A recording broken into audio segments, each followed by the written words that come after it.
سلام به شما دوستان عزیز و همراهان همیشگی کانال اومینو آکادمی. امیدوارم هر کجا که هستید خوب و خوش و سلامت باشید. من امید نوری هستم و امروز قراره که با داستان کوتاه و بسیار زیبای The Golden Tower یا برج طلایی هم یک درس بزرگ برای زندگی بگیریم و هم مهارت شنیداری خودمون رو تقویت کنیم. این داستان پر از تضادهای قشنگه، پس خوب به اون گوش کنید. طبق روال همیشه‌مون اول من یک بار داستان رو میخونم. میتونید ترجمه فارسی داستان رو روی تصویر ببینید، ولی من نمیخونم که گوش شما تنبل نشه. پس سعی کنید که با دقت به داستانمون گوش کنید. The Golden Tower. Elara stood in her bright, colorful garden. She looked up at the shiny golden tower and sighed. The queen has a perfect life, she said sadly.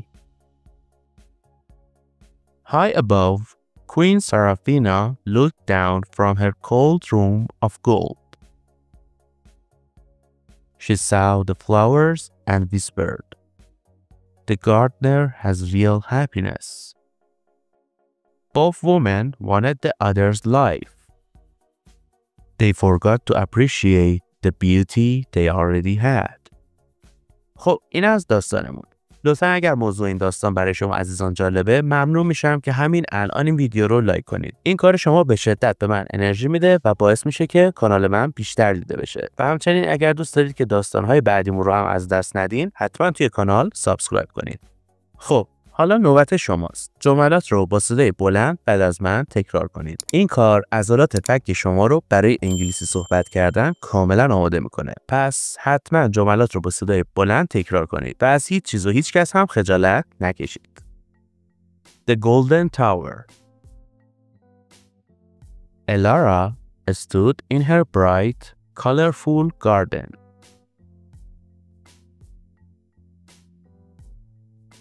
She looked up at the shiny golden tower and sighed.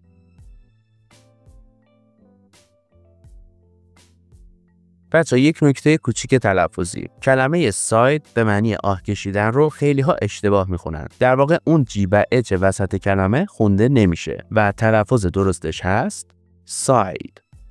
sighed. پس نگید seahead یا seekhead. بگید sighed. بریم ادامه داستانمون. The queen has a perfect life, she said sadly.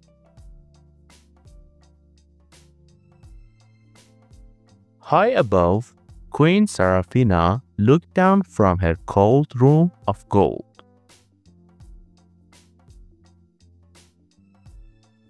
She saw the flowers and whispered, "That gardener has real happiness." Both women wanted the other's life.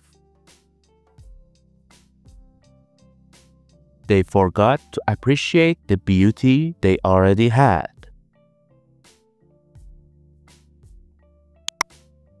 آفرین بچه‌ها، خیلی عالی بود. و حالا میریم سراغ 4 تا کلمه کلیدی و زیبا که توی داستانمون داشتیم.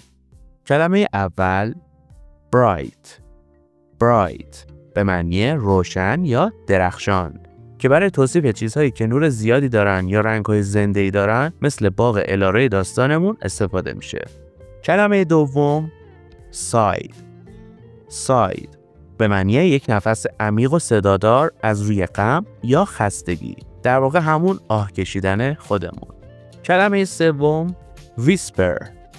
whisper به معنی زمزمه کردن یا پچ پچ کردن، وقتی که خیلی آروم حرف میزنید تا کسی نشنوه، مثل زیر لب صحبت کردن ملکه داستانمون. و اما کلمه چهارم appreciate. appreciate به معنی قدردانی کردن یا ارزش چیزی رو دونستن. این در واقع مهمترین کلمه داستانه، یعنی اینکه بفهمیم چیزهایی که داریم چقدر با ارزش هستند. و ما میرسیم به بخش نهایی ویدیو. ازتون میخوام که با دقت سوالاتی که روی صفحه میبینید رو بخونید و پاسخ اون سوالات رو از داخل متن داستان استخراج کنید و برای من توی قسمت کامنت ها بنویسید. البته برای اینکه بدونید جواباتون درست بوده یا نه، من خودم پاسخ‌ها رو توی ریپلای اولین کامنت پین شده برای شما عزیزان قرار میدم. پس میتونید پاسخ‌های خودتون رو با اون کامنت راستی آزمایی کنید. مرسی که تا آخر این ویدیو با من همراه بودین. امیدوارم از امروز بیشتر حواسمون به باغچه زندگی خودمون باشه تا برج طلایی دیگران. لطفاً اگر این ویدیو رو دوست داشتین حتما همین الان اون رو لایک کنید. و اگه توی کانال من عضو نیستید حتما دکمه سابسکرایب رو بزنید و زنگوله کنارش هم فعال کنید که ویدیوهای بعدی و داستانهای بعدی رو به هیچ عنوان از دست ندین.